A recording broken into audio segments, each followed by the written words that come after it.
Bonjour à tous, ici c'est Pouzol. Donc ici on continue la série sur les plugins sur Cinema 4D. Donc on va voir tout de suite un. Donc ça va être ici point collapse. Donc c'est ici. Bon, je suis les grisé parce qu'il y a pas de point à coller, hein. Module externe, voilà, il n'y a pas de point. Ok. Donc ça vous arrive souvent ben moi ça m'est arrivé aussi, hein, comme tout le monde, quand on va modéliser. Euh, Par exemple, j'ai un cube. Oh, je vais pas prendre un cube, je vais faire un truc beaucoup plus simple. Alors, je vais prendre un plan, affichage, ombrage de gourou. Je vais mettre juste 4 points, ça ira très bien. 4 points, 4 segments. Voilà, comme ceci. Je vais le dupliquer. Je fais les rendre éditables, bien sûr. Paf. Et puis celui-là, bon, je vais le mettre un peu ici, par exemple. Donc ça arrive souvent quand on modélise, souvent c'est pour les personnages ou les trucs comme ça. Euh, En plusieurs parties, on fait le corps, après on fait les bras, on fait les jambes, on fait la tête. Mais après tout ça, faut les raccorder, tous ces points-là. Donc ben, ici, ben, ça je vais faire directement connecter les objets plus supprimer, comme ça je me retrouve avec un seul objet, c'est beaucoup plus simple. Voilà. Donc, ce qu'il fallait faire, fallait ici par point sélectionner ces deux points, clic droit, aller chercher ici soudure et pouvoir hop souder ici. Voilà. Donc après il y avait deux autres à faire. Donc on faisait la touche espace pour venir sur le dernier outil utilisé.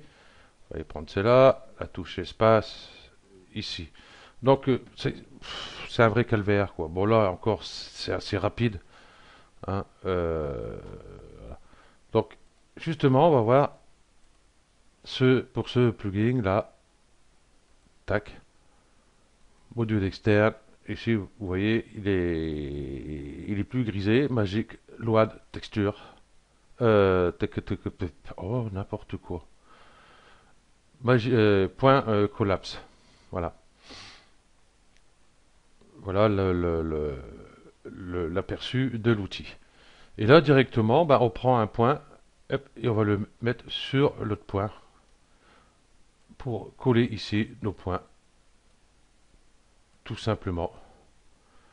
Voilà. Et il peut arriver que, par exemple, vous voulez prendre ce point-là, vous pouvez ici, hop, le mettre ici. Ce point-là, le mettre ici.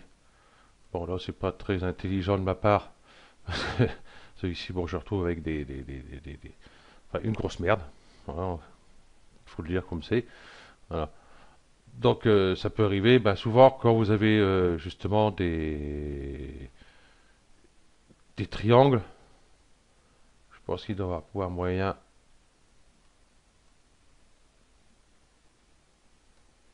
de faire quelque chose. Non, ouais, enfin bref. Ouais.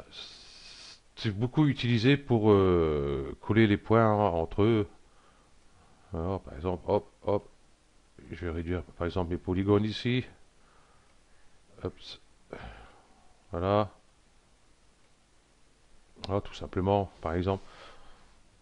Voilà. Euh, Ben voilà, ben c'est tout ce qu'il y a à dire dessus, en fin de compte, hein. Bon, moi je le trouve très pratique par rapport à ça, hein, pour coller des points, hein, que ça évite d'aller chercher à chaque fois ici, prendre ici, aller chercher soudure pour souder. Le seul truc qui est bien, par contre, c'est qu'on peut souder ici au milieu, entre les deux. Voilà. Bon, comment c'est assez long. Passer d'un outil à un autre, je trouve assez long.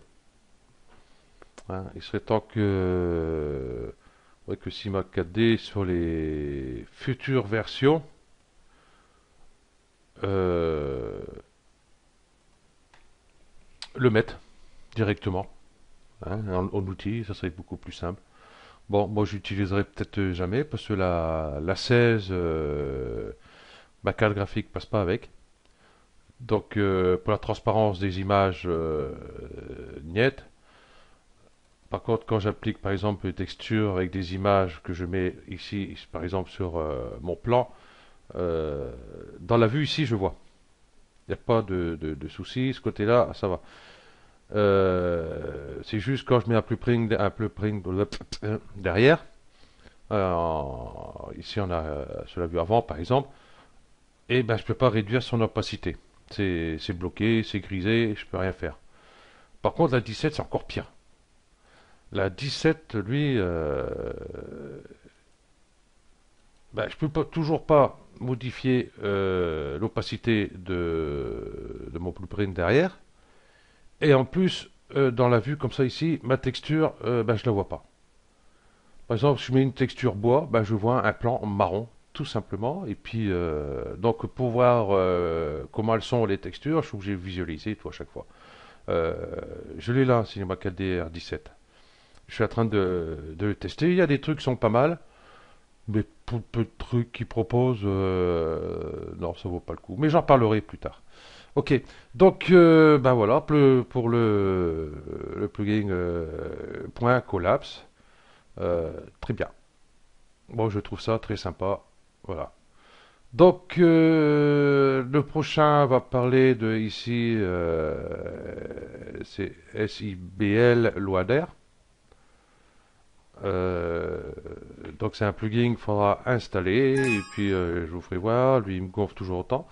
Euh, voilà, donc c'est pour des HDRI et tout. Bon, je vous expliquerai, je vous mettrai le lien où le télécharger et puis il faudra après télécharger les images. Tout ça, c'est les images que j'ai téléchargées directement sur leur site. C'est gratuit, donc on passe en privé. Ok, donc ce sera sur le prochain tuto. Bon, je vous remercie à tous et puis bah, à la prochaine. Allez, ciao.